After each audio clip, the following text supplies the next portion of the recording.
1절에서 15절 말씀입니다.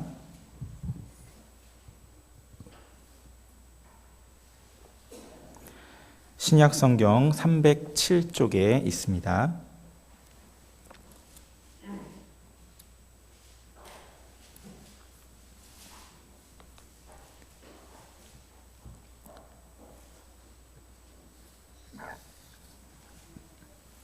갈라디아서 5장 1절에서 15절 말씀을 한 절씩 교독하시겠습니다. 그리스도께서 우리를 자유롭게 하려고 자유를 주셨으니 그러므로 굳건하게 서서 다시는 종의 멍에를 매지 말라.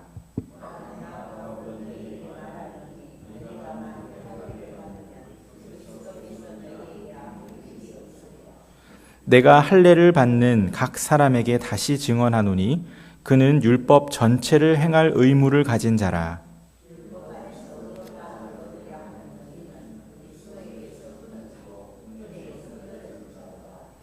우리가 성령으로 믿음을 따라 의의 소망을 기다리노니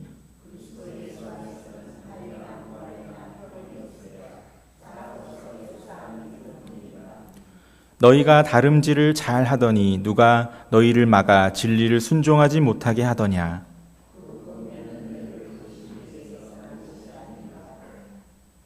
적은 누룩이 온 덩이에 퍼지느니라.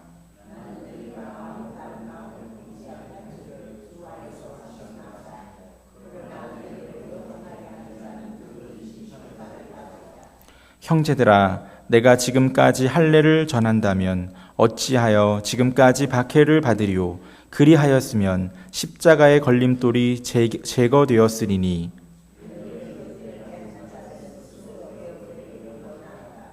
형제들아, 너희가 자유를 위하여 부르심을 입었으나 그러나 그 자유로 육체의 기회를 삼지 말고 오직 사랑으로 서로 종 노릇하라.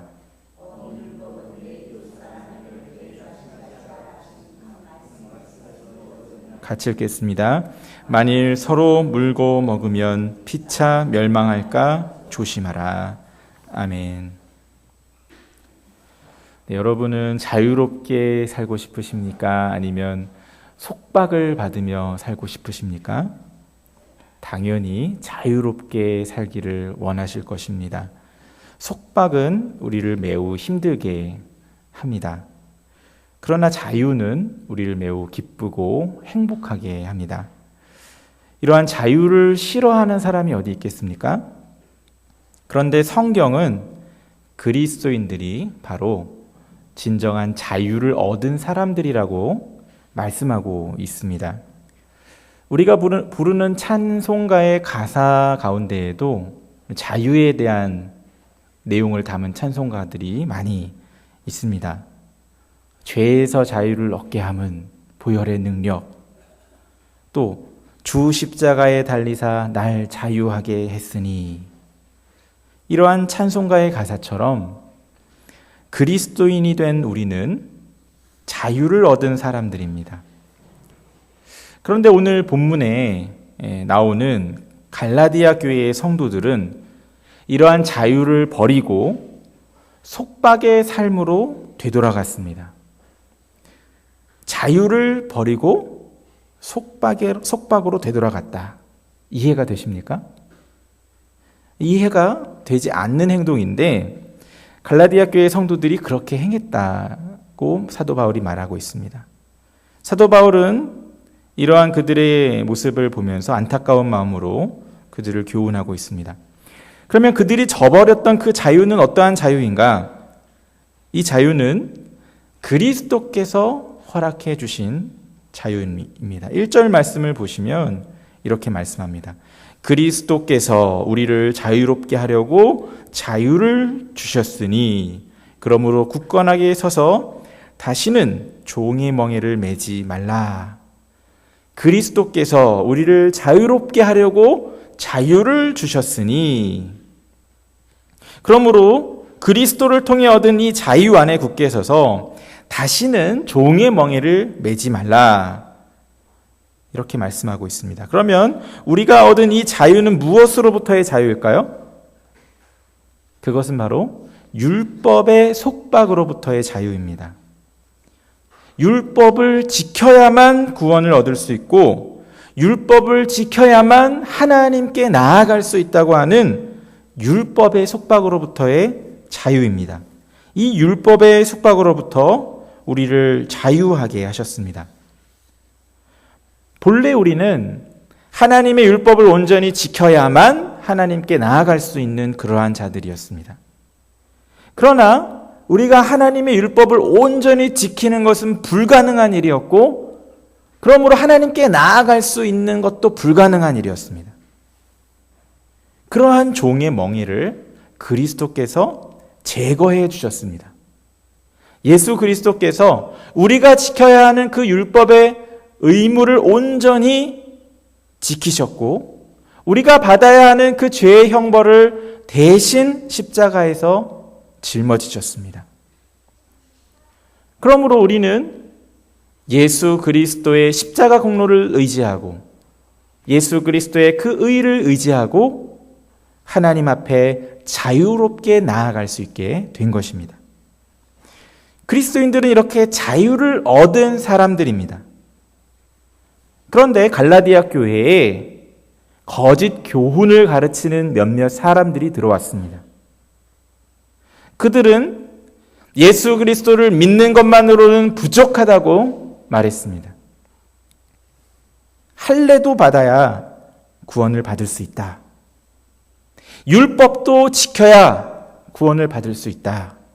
이렇게 말했습니다. 그러나 그들의 이러한 가르침은 그리스도께서 이미 제거해 주신 그 종의 멍에를 다시 짊어지게 하는 그러한 짓이었습니다.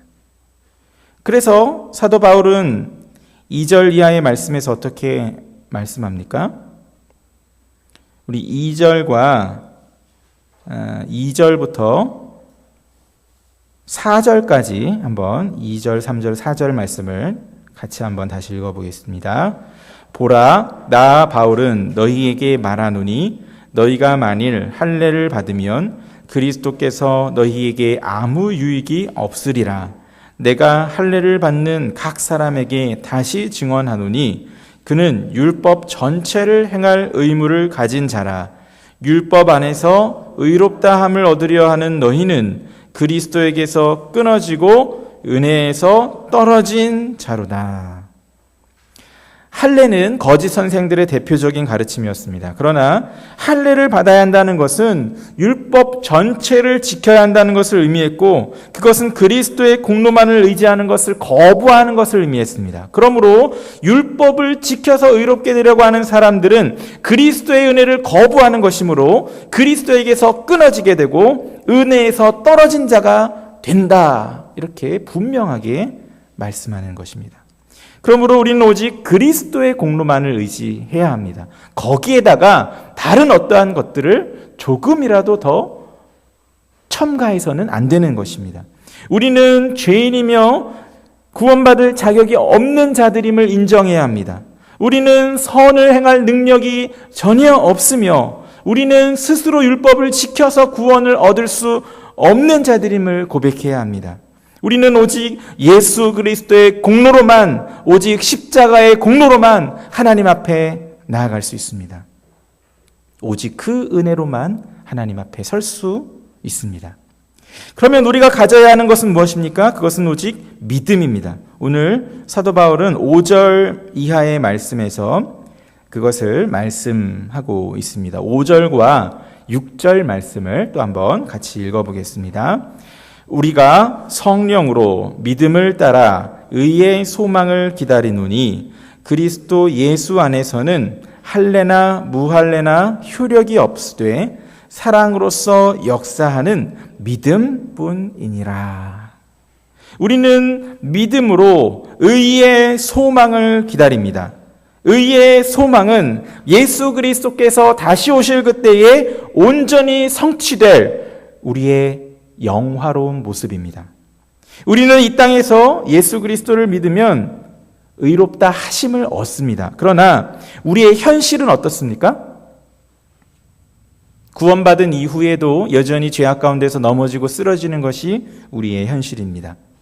이 땅에서 성도는 점점 더 거룩해져 가는 성화의 과정을 거치지만 결코 이 땅에서는 완전한 영화의 단계에 들어갈 수는 없습니다.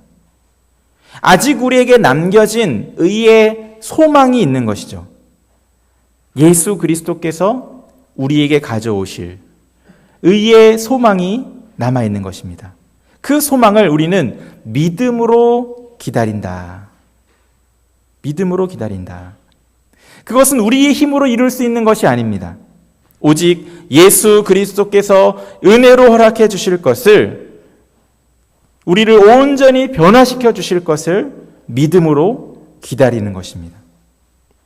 그러므로 오늘 말씀처럼 예수 그리스도 안에서는 할례나 무할례가 효력이 없습니다. 할례를 받은 자나 할례를 받지 않은 자나 차별이 없습니다. 율법을 좀 더 많이 지킨 자나 율법을 좀 더 못 지킨 자나 차별이 없습니다. 오직 예수 그리스도의 십자가의 공로로만, 오직 그리스도를 믿는 믿음으로만 구원을 받는 것입니다. 사도 바울은 우리가 구원받는 길은 행위가 아니라 오직 믿음뿐이니라 강조하여 말씀하고 있습니다. 그러면 지금 갈라디아 교인들을 흔들고 있는 이 가르침은 어디에서 온 것입니까? 사도 바울은 7절 말씀에서 이것을 말씀합니다. 우리 7절 말씀을 또 한번 같이 읽어보겠습니다. 너희가 다름질을 잘 하더니 누가 너희를 막아 진리를 순종하지 못하게 하더냐? 그 권면은 너희를 부르신 이에게서 난 것이 아니니라. 갈라디아 교회를 흔들고 있는 그 가르침은 우리를 부르신 하나님에게서 난 것이 아니니라. 분명히 말씀합니다. 그리고 그들의 의도는 진리를 순종하지 못하게 하는 것이라. 너희를 막아 진리를 순종하지 못하게 하더냐. 진리를 순종하지 못하게 하는 것이라. 그리고 이어지는 말씀에서는 적은 누룩이 온 덩이에 퍼진다는 비유의 말씀을 통해서 그들의 작은 가르침이 온 교회를 흔들게 됨을 말씀하고 있습니다. 그러나 바울은 여전히 갈라디아 교회를 향한 확신을 가지고 있었습니다. 그것은 그들이 바른 신앙을 다시 회복하는 것이었습니다. 사도 바울은 10절 말씀에서 이렇게 말씀합니다. 나는 너희가 아무 다른 마음을 품지 아니할 줄을 주 안에서 확신하노라. 또한 바울은 그들에게 잘못된 가르침을 전하는 그 거짓 선생들이 하나님의 심판을 받을 것 또한 확신합니다. 그러나 너희를 요동하게 하는 자는 누구든지 심판을 받으리라. 그런데 사도 바울이 지금 전하였던 그 복음, 지금 전하는 그 복음은 사실 사람들에게 환영받는 복음은 아니었습니다. 오히려 사도 바울은 그 복음의 내용 때문에 박해를 받고 있었습니다. 십자가는 많은 사람들에게 걸림이 되었습니다. 특별히 유대인들에게는 큰 걸림이 되었었습니다. 그러나 박해를 받으면서까지 사도 바울은 진리를 전했던 것입니다. 왜 그렇게 했을까요? 할례를 해도 된다. 유대주의자들과 화평하게 지낼 수도 있었습니다. 그러나 그것은 그리스도의 공로만을 의지하는 복음의 진리를 깨는 것이었기 때문에 박해를 받으면서까지 그들과 화목하지 못한 관계를 가지면서까지 진리를 지켰던 것입니다. 사도 바울은 자신이 이렇게 지키고 있는 그 복음의 진리를 흔들어 놓고 또 갈라디아 교회를 어지럽게 하는 그 사람들을 향하여서 스스로 베어버리기를 원하노라, 이렇게까지 강하게 말하고 있습니다. 그리고 이렇게 된 그리스도인들이 이제 어떠한 자들인지를 말씀합니다. 그리스도인들은 예수 그리스도 안에서 자유를 얻은 사람들입니다. 율법을 지켜야만 구원을 얻고 율법을 지켜야만 하나님께 나아갈 수 있다는 그 율법의 속박으로부터 자유를 얻은 사람들입니다. 그런데 악한 우리는 이러한 생각을 또 할 수도 있습니다. 우리는 이제 율법의 속박으로부터 자유를 얻었으니까 율법을 버리고 우리의 마음대로 살아도 되는 것이 아닌가. 이제 율법은 이제 아무 쓸모 없는 것이 아닌가.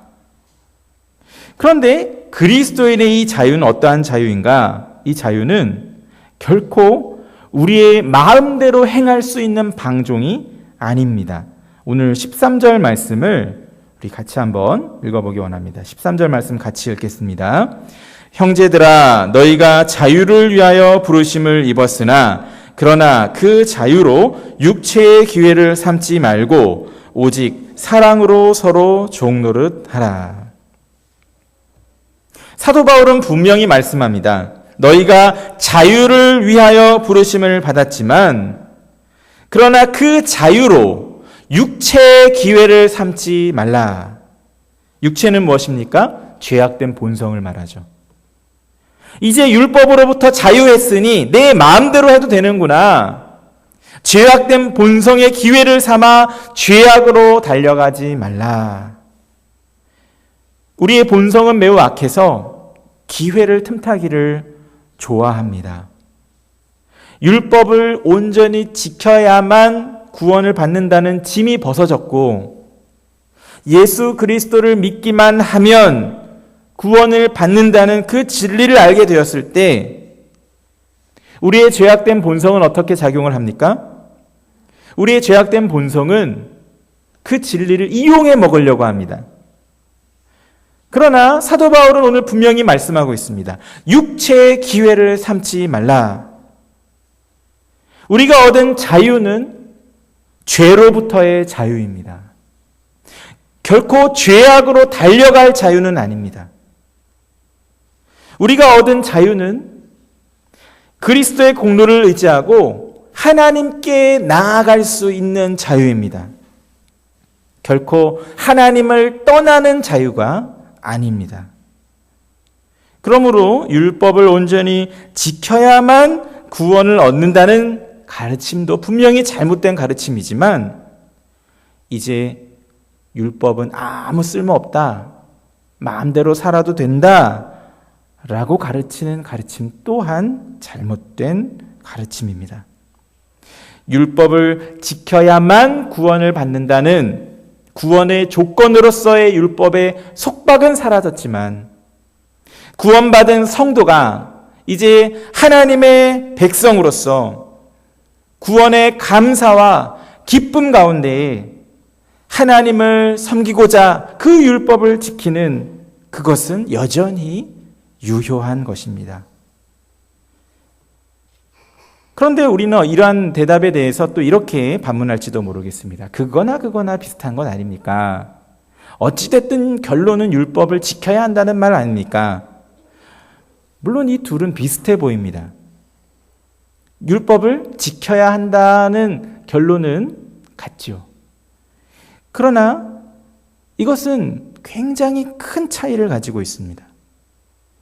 율법을 지켜야만 구원을 얻는다라고 할 때에 그때에는 율법을 지키는 것이 우리에게 속박이 됩니다. 그때에는 우리가 율법을 지키지 않으면 어떻겠습니까? 하나님께 버려질 것 같은 두려움 가운데 휩싸이게 됩니다. 천국에 들어가지 못할 것 같은 두려움으로 떨게 됩니다. 하나님께 심판을 받을 것 같은 두려움 가운데 어떨 때에는 나는 하나님께 나아갈 수 있는 자격조차 없어. 하나님께 나아가는 것조차 포기해버리게 됩니다. 또한 오히려 하나님의 율법을 잘 지킬 때는 어떻게 될 것 같습니까? 바리새인들과 같이 교만하게 됩니다. 내 공로로 구원을 받을 수 있다 착각하게 됩니다. 그리스도의 십자가는 보조적인 수단으로 전락하게 됩니다. 그러나 구원받은 성도들이 하나님의 은혜에 감사하여 기쁨으로 율법을 지킨다 이렇게 말할 때에는 어떨 것 같습니까? 율법을 지키지 못할 때는 어떻겠습니까? 물론 율법을 지키지 못하는 것에 대한 회개와 또 마음의 아픔이 있을 것입니다. 그러나 하나님께 나아가는 것조차 포기해버리지는 않을 것입니다. 오히려 나는 본래 죄인이고 본래 그러한 자였습니다 고백하면서 다시 그리스도의 공로를 의지하여 하나님께 나아갈 것입니다. 또한 율법을 잘 지킬 때는 어떻게 되겠습니까? 그리스도의 공로만을 의지했기 때문에 율법을 지키는 것이 나의 자랑이 되질 못합니다. 본래 나는 죄인이었고 하나님께서 은혜를 베풀어 주셨기 때문에 율법을 이렇게 지킬 수 있었다 고백하면서 겸손히 하나님께만 영광을 돌려드릴 것입니다. 이처럼 율법을 구원의 조건으로 생각하는 것과 율법을 이제 구원받은 성도들이 감사로 지키는 것으로 생각하는 것은 전혀 다른 결과를 가져오는 것입니다. 우리는 율법을 지켜야만 구원받는다는 율법의 속박으로부터는 자유롭게 되었습니다. 율법의 속박에 종노릇하던 자리에서 자유하게 되었습니다. 그러나 이제 우리는 그 자유함을 방종의 기회로 삼아서는 안 되는 것입니다. 오히려 우리는 그 자유함 가운데 오늘 말씀같이 사랑으로 서로 종노릇해야 합니다. 오늘 14절 말씀을 또한 같이 한번 읽어보겠습니다. 온 율법은 내 이웃 사랑하기를 내 자신같이 하라 하신 한 말씀에서 이루어졌나니. 온 율법은 내 이웃 사랑하기를 내 자신같이 하라 하신 한 말씀에서 이루어졌다 말씀합니다. 하나님을 사랑하는 것과 이웃을 사랑하는 것, 그것이 온 율법의 핵심이요. 또 이 두 가지는 분리되는 것이 아니라 서로 연결되어 있는 것입니다. 하나님을 사랑하는 사람은 그 하나님의 뜻대로 이웃을 사랑하는 것입니다. 이웃을 사랑하는 것으로 하나님을 사랑하는 것을 표현합니다. 이 율법의 대강령, 이웃사랑, 이것을 사도 바울은 그리스도인의 의무로 제시하고 있습니다. 그러면 이웃사랑의 반대적인 모습은 어떠한 모습입니까? 15절 말씀을 또 함께 읽어보겠습니다. 만일 서로 물고 먹으면 피차 멸망할까 조심하라. 이웃사랑의 반대적인 모습은 무엇입니까? 서로 물고 먹는 것으로 묘사됩니다. 서로 미워하고 헐뜯으며 상처를 주고 상처를 받습니다. 자신의 죄악된 본성을 따라 마음대로 행동하는 것입니다. 그러나 이러한 모습의 결과는 무엇이라고 말씀합니까? 피차 멸망하는 것입니다. 서로 물고 먹는 결과는 함께 멸망하는 것이라 말씀합니다. 우리는 이것을 피해야 합니다. 오직 사랑으로 서로 종노릇하며 서로를 섬겨야 합니다. 우리는 어떠한 자들입니까? 우리는 자유를 얻은 자들입니다. 율법을 지켜야만 구원을 받는다는 율법의 속박으로부터 자유롭게 된 사람들입니다. 우리에게 더 이상 율법은 구원의 조건이 되지 않습니다. 그리스도의 십자가의 공로를 의지하고 담대히 하나님 앞에 자유롭게 나아갈 수 있게 되었습니다. 사랑하는 성도 여러분, 이 자유를 누리실 수 있기를 원합니다. 그리스도의 이 자유를 누리시며 율법을 구원의 조건으로 생각하여서 율법에 얽매이는 그러한 실수를 범하지 않기 원합니다. 그리스도께서 허락하신 이 자유를 버리고 갈라디아 교회 성도들처럼 율법의 속박으로 되돌아가려는 그러한 실수를 범하지 않기를 원합니다. 그러나 오늘 사도 바울의 가르침과 같이 또한 그리스도인의 이 자유를 육체의 기회로 삼지 않기를 원합니다. 우리가 얻은 이 그리스도인의 자유는 죄악으로부터 멀어져서 하나님께 나아가는 자유입니다. 하나님으로부터 멀어져서 죄악으로 달려갈 자유가 아닌 것입니다. 죄악된 인간의 눈에는 죄악으로 달려가는 것이 마치 자유인 것처럼 보입니다. 그러나 실상은 무엇입니까? 죄악으로 달려가는 그 길은 자유의 길이 아니라 죄악의 본성에 매여서 끌려가는 종이 되는 길인 것입니다. 죄악으로 달려가는 그 순간에는 자유를 만끽하는 것 같지만 결국 어떻게 됩니까? 결국에는 죄가 우리를 올가매고 거기서 우리를 헤어나오지 못하도록 붙들 것입니다. 죄악으로 달려가는 길은 결코 자유의 길이 아니라 오히려 죄의 종이 되는 길이고 멸망의 길임을 결국에는 깨닫게 될 것입니다. 그러므로 이제는 하나님의 율법을 새로운 시각으로 바라보기 원합니다. 구원의 조건이 아니라 이제는 구원받은 성도가 하나님 안에서 참 평안을 누리며 구원의 기쁨과 감사 가운데 순종하는 행복의 길, 하나님께 우리의 사랑을 고백하는 사랑의 길로 여기시기 바랍니다. 하나님의 말씀에 순종하는 삶이야말로 진정한 자유를 누리는 자유의 길임을 믿으시기 바랍니다. 그 율법의 대강령, 우리의 이웃을 사랑하는 일에 더욱더 힘쓰는 우리가 되기를 원합니다. 나의 가까이에 있는 주변에 있는 사람이 누구입니까? 나의 옆에 있는 한 사람. 그 사람을 사랑하고 섬기는 일에 더욱더 힘쓰는 우리 모두가 되기를 원합니다. 이 명절 기간에 우리가 가족들을 만나고 또 친척들을 만나게 될 텐데 그 가족들과 친척들도 예수 그리스도의 그 사랑으로 더욱더 사랑하며 섬기는 우리 모두가 되기를 원합니다. 그리하여서 자유함 가운데 오늘 말씀같이 사랑으로 서로 종노릇하여서 아름다운 사랑의 열매들이 풍성하게 우리 가운데 맺혀지는 은혜가 있기를 주님의 이름으로 축원합니다. 함께 기도하겠습니다. 하나님 아버지 감사합니다. 우리를 율법의 속박으로부터 자유롭게 하셔서 하나님 앞에 나아가